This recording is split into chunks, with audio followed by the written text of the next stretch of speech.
Bite Sofia, umeze gute? Ni sawa Dev, ibintu byose bimeze neza. Urashobora kuvugana nanje? Yego. Kuvugana n'abantu nico kintu ca mbere nakorewe. Uyu ariko aravugana na David Hanson, umuyobozi w'uruganda Hanson Robotics. Si umuntu, ahubwo ni robo yitwa Sofia. Muraho neza mwese. Uyu munsi tugiye kuvugana ku bwenge bw'ubukorano, artificial intelligence. Mwoba mwarigeze mwumva iri jambo canke n'ubwa mbere ribaciye mu matwi? Icyo no babwira cyo nuko ubwenge bw'ubukorano buriko buriganza mu buzima bwacu, nubwo kenshi tutavyitaho. Reka rero tubanze dusobanukirwe cyari cyo artificial intelligence n'uburyo iri kirahindura ubuzima bwacu bwa buri munsi.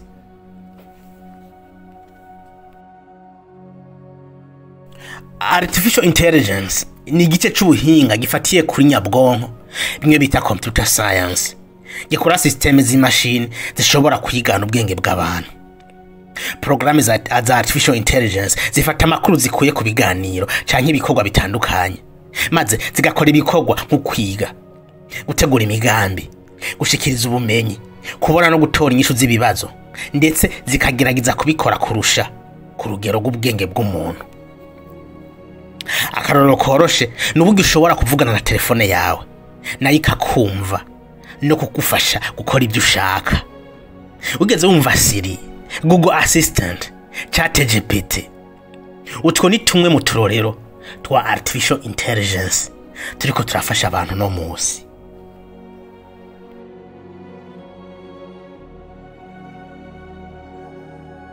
Ubu bwenge bw'ubukorano muri iki gihe buri kugenda bukoreshwa mu bintu byinshi kandi bigenda bifasha abantu mu buzima bwa buri munsi.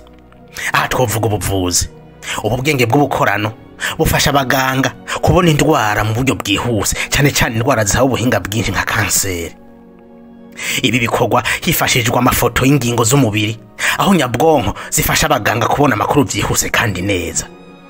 Ubu bwenge bw'ubukorano burifashishwa kandi mu gusuzuma indwara abaganga bakayibona hakiri kare itaragira hisenze kaza umuntu.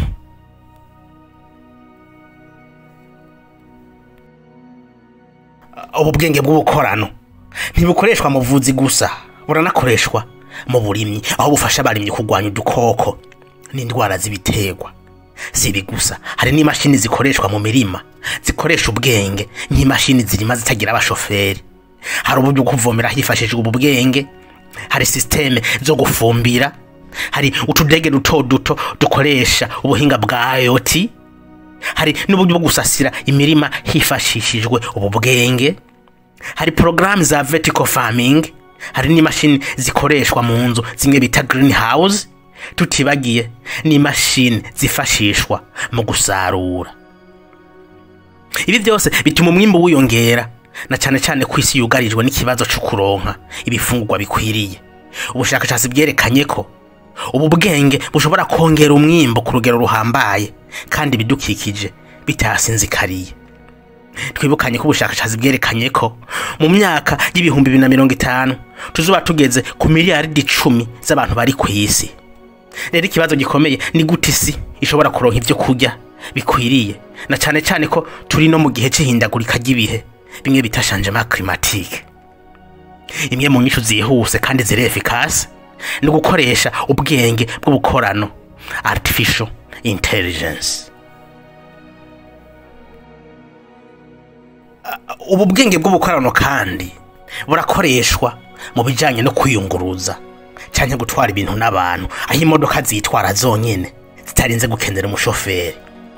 Ubu buryo butuma imodoka zibasha kugenda mu nzira, zicungera umutekano, zigashobora kugenzura ibyo ziciyeko, zikamenya aho zigomba guca neza na neza atasanganya ribaye.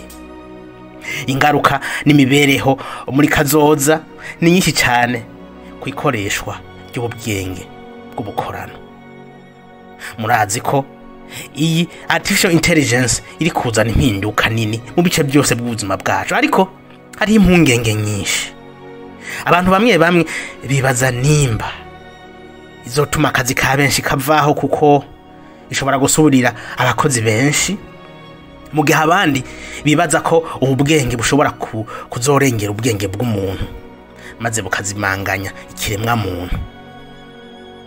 Mu zindi ngaruka zitari nziza z'iyi tekinoloji n'ibitero byo kuri internet bimwe bita cyber attack, ibi bizohava bituma isi yisanga mu kibazo cy'umutekano muke, na cyane cyane ko ibi bitero bigoye kwirinda kuko bidasaba abasirikare ngo baje ku rugamba cyane ngo bacunge imipaka y'ibihugu vyabo. Ariko ku rundi ruhande artificial intelligence iramutse ikoreshejwe neza ishobora gukemura ikibazo, si ikibazo kimwe, ni ibibazo byinshi nk'imihindagurikire y'ikirere, kongera umwimbo mu burimyi twabibonye, no gutuma serivisi z'ubuvuzi zihinduka nziza ku isi yose. Ibi twabibonye. Rero mu gihe kitari kure muri kazoza ka hafi, ubu bwenge bw'ubukorano bwiteguye gukomeza guhindura isi kandi buzogenda butuma imirimo itandukanye yoroha. Ntitugomba rero kugira ubwoba bw'ingaruka mbi gusa, ahubwo tugomba kwitegura gukorana nayo mu buryo buzofasha isi, mu buryo buzofasha ikiremwa muntu. Murakoze cyane kubana nanje muri no video. Niba hari kibazo ushaka kumenya ku kijanye na artificial intelligence, wo twandikira. Bye.